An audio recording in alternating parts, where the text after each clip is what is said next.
Yo, what's up mga ka-treasure? Nandito tayo sa Festival Mall, Toy Town para sa episode ng Toy Hunt. Kuya, meron ba kayong gantong Gundam?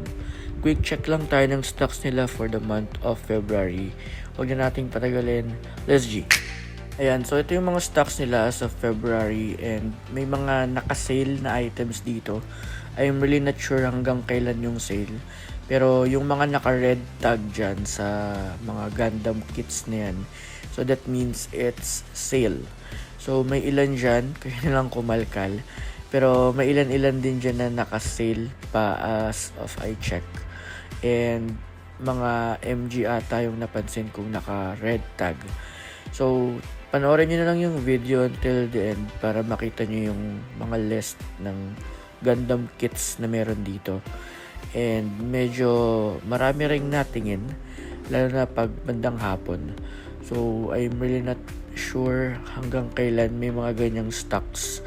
Pero meron pa sa likod eh. So pag tinanggal mo yung nasa harap, may mga iba pang Gundam. Yung iba dupes or duplicate. Then yung iba ibang kits naman. So kayo na lang magkalkal dito. Festival Mall Toy Town. So nandun siya sa hileran ng KKV, third floor. So check nyo na lang. Yun lang. Peace.